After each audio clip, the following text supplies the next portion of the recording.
Class में हम लोग कोशिका के बारे में स्टडी कर लिए थे, सेल के बारे में। जैसे कि उसी सेल से मिल के बना होता है ना, तो उसको हम लोग उत्तक कहते हैं। बॉडी का सबसे स्मॉलेस्ट यूनिट कोशिका ही होता है, सेल होता है।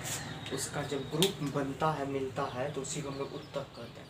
लेकिन कंडीशन है कि अलग अलग टाइप का कोशिका नहीं होना चाहिए, सेम टाइप का संरचना और कार्य फंक्शन कोशिका का सेम होना चाहिए, तभी उसको हम लोग उत्तक के नाम से कहते हैं। ये उत्तक का आगे दो ब्रांच हो गया, एक पादप उत्तक, एक जंतु उत्तक। दो टाइप का उत्तक ही हो सकता है, चाहे तो पेड़ पौधा में या फिर एनिमल में हो सकता है।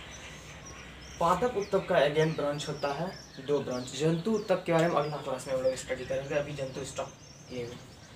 पादप उत्तक में क्या होता है, एक विभज्योतिकी उत्तक कहते हैं जिसको मैरिस्मेटिक टिश्यू के नाम से जानते हैं, और दूसरा स्थूल कण अस्थायी उत्तक होता है जिसको परमानेंट टिश्यू कहते हैं। यानी कि प्लांट्स में भी, पेड़ पौधा में भी दो टाइप का टिश्यू पाया जाता है उत्तक। एक तो विभज्योतिकी जो डेवलप होते रहता है, और एक अस्थायी जो परमानेंट है, उसमें ज़्यादातर डेवलपमेंट नहीं है। ये हो अगेन क्या हो गया, विभज्योतिकी उत्तक तीन पार्ट में बट गया। एक शीर्षस्थ विभज्योतिकी उत्तक कहते हैं जिसको कि हम लोग एपिकल के नाम से जानते हैं इंग्लिश में। फिर पार्श्व विभज्योतिकी उत्तक होता है जिसको लैटरल कहते हैं। फिर अंतर्वेशी विभज्योतिकी उत्तक होता है, इंटरकैलरी के नाम से जानते हैं।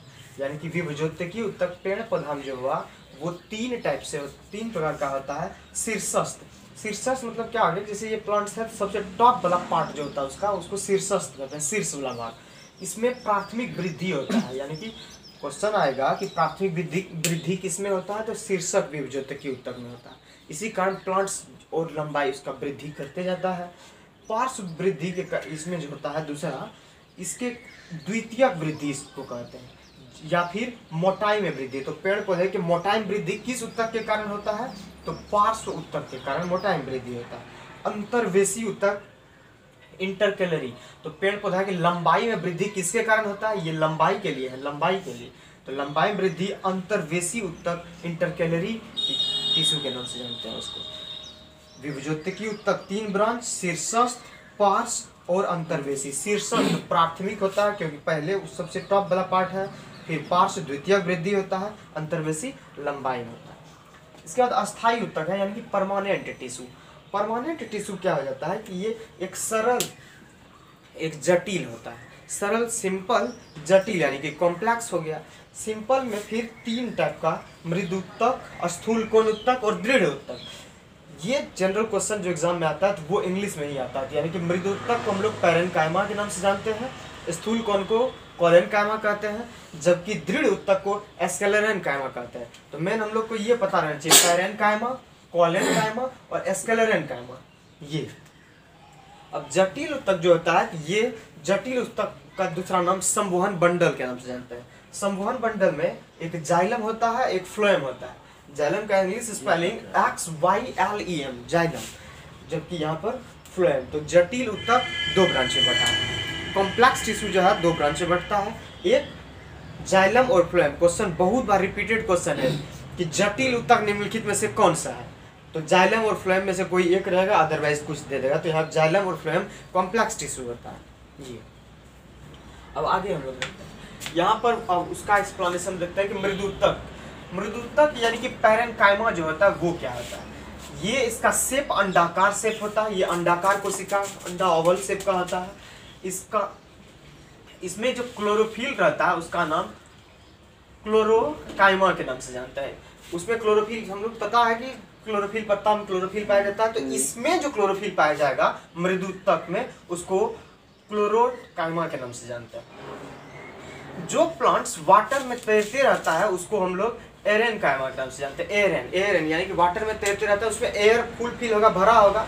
जैसे कि ट्यूब में अगर एयर भर देते हैं हम लोग ट्यूब में, तो फिर क्या होगा कि पानी में तैरते रहेगा, तैरते रहेगा। उसी प्रकार जो प्लांट्स वाटर में तैरता, वाटर के ऊपर में तैरते रहता होता, बहुत सारा प्लांट होता है, आप देखते होंगे नदी में, पोखर सब में तो तैरता है, उसको हम लोग एरेनकाइमा के नाम से, क्योंकि उसमें एयर फुल फिल रहता है, उसका रूट्स में एयर स्पेस रहता है।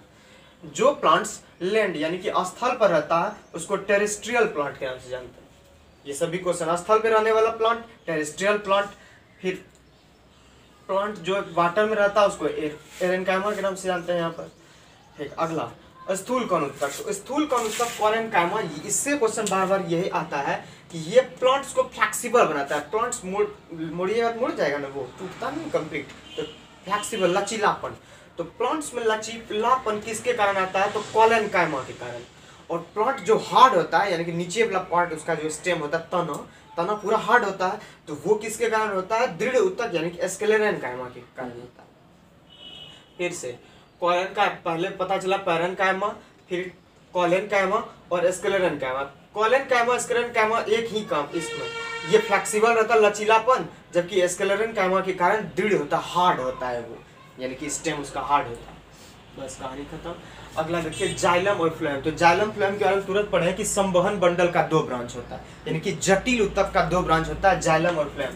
जाइलम के बारे में हम लोग बचपन से पढ़ते हैं कि जो जल और खनिज लवण को क्या करता है? लेके जाता है। जो लेके जाएगा उसका नाम जाइलम, और जो नीचे तरफ फ्लो कर देगा, खाना बनाने के बाद प्लांट्स में खाना उसका जो, तो यानी खाद्य पदार्थ को नीचे तरफ फ्लो करना ही फ्लोएम कहलाता है। तो जल और खनिज लवण को लेके कौन जाता है? जाइलम।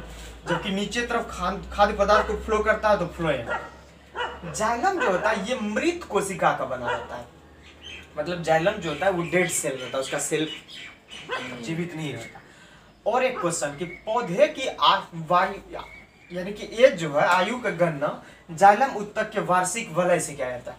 मतलब कौन प्लांट्स कितना पुराना है इसका पता लगाने के लिए जाइलम का जो प्लांट्स को क्या करता है, अगर बीच से तोड़ देंगे, काट देंगे, इसका बीचों बीच काट देंगे, तो वो क्या हो जाएगा? इस टाइप से शेप बनेगा उसका, कटा क्रॉस सेक्शन ऐसा टाइप का रहता है, तो ये वलय टाइप का बनता है, ठीक है ना।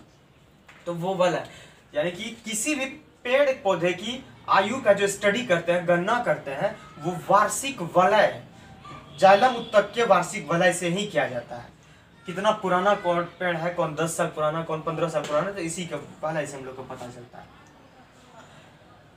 पौधे की आयु की गणना यानी कि इसको डेंड्रोक्रोलॉजी के नाम से जानते हैं। जो पौधे की स्टडी करते हैं कितना साल पुराना है, इसका हम लोग डेंड्रोक्रोलॉजी के नाम से जानते हैं। सेकंड पॉइंट इसका फ्लोएम उत्तक। तो फ्लोएम उत्तक ये जीवित कोशिका का रहता है, जाइलम जो रहता है वो डेड सेल का रहता है, जबकि फ्लोएम जो रहता है वो लिविंग रहता है, जीवित कोशिका का बना रहता है। ये खाद्य पदार्थ का संवहन करता है, नीचे तरफ खाद्य पदार्थ का संवहन करता है, मतलब पत्ती में जो खाना बना वो क्या करता है? टहनी में, शाखा में, रूट्स तक सब जगह लेके जाता है। जाइलम और फ्लोएम के कंबाइंड जो फॉर्मेट रहता है उसको हम लोग संवहन बंडल के नाम से जानते हैं। पूछ देगा संवहन बंडल में कौन कौन आता है, तो जाइलम और फ्लोएम। एक नोट यहाँ पर लिखा है कि किण्वन में यीस्ट द्वारा इथाइल अल्कोहल और CO2 गैस बनता है। इसके बारे में और ज़्यादा हम लोग स्टडी करेंगे। इसका एक किण्वन एक प्रक्रिया होता है, इसमें यीस्ट का काम होता है, यीस्ट फंगस जैसे होता है वैसे यीस्ट जो है क्या करता है? इथाइल अल्कोहल को कार्बन डाइऑक्साइड गैस में कन्वर्ट करता है। ये प्रोसेस को हम लोग केमिस्ट्री में और अच्छा से डील करेंगे, समझेंगे। पहले पता चला कि उत्तक का 2 ब्रांच, पादप उत्तक, जंतु उत्तक। फिर जंतु उत्तक का स्टडी बाद में, फिर विभुजोत्तकी उत्तक होता है और अस्थायी उत्तक पादप उत्तक का। विभुजोत्तकी का 3 ब्रांच और अस्थायी का फिर क्या हो गया? 2 ब्रांच, एक सरल और एक जटिल। यही है इसका।